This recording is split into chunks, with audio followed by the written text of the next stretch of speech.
Nous, on est riches parce qu'on est en train d'appauvrir l'Afrique, de nouveau, l'Amérique latine, l'Asie. Nous sommes nous les responsables de ces millions de morts. C'est nous qui disons que tu dois avoir accès à l'eau simplement si tu la payes. Que je t'amènerai l'eau si je suis rentable. En Afrique, c'est nous, c'est pas eux. Eux, ils étaient capables de le faire en communauté.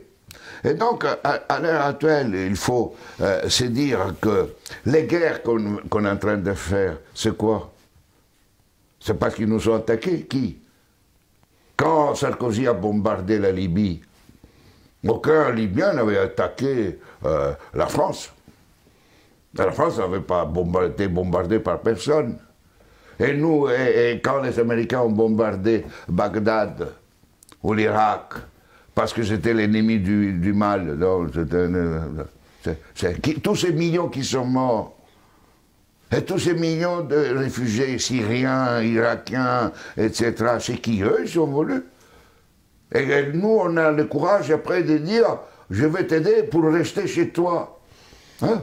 Alors qu'on les a créé des conditions pour qu'ils doivent fuir.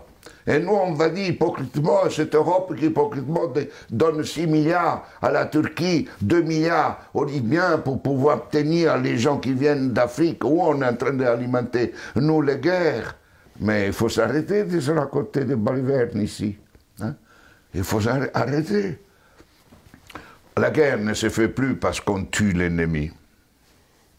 La guerre est devenue, grâce à la technologisation, elle était déjà aussi d'avant, mais elle est devenue une activité économique la plus rentable après l'industrie pharmaceutique et l'industrie informatique. On fait la guerre parce que c'est rentable.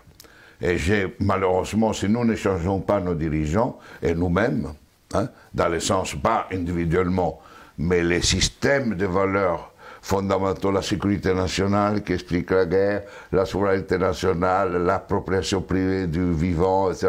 Tout ça, on fera la guerre. On fera la guerre, pourquoi? Parce que pour cela, deviendra une activité de plus en plus rentable.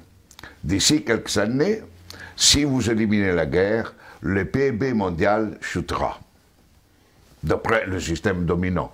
Il ne chutera pas si on est dans un autre système. Au contraire, la guerre, la disparition de la guerre sera une source de richesse. Mais c'est pour cela que les dominants à l'heure actuelle ne veulent pas réduire les armements, ne veulent pas réduire les occasions de guerre. Parce qu'imaginez-vous la France sans la guerre. Que serait comme économie? Imaginez-vous les États-Unis sans guerre, deviendraient des pauvres. Dans des économies pauvres. Donc aujourd'hui, on est entré dans une phase où on fait la guerre parce que c'est rentable.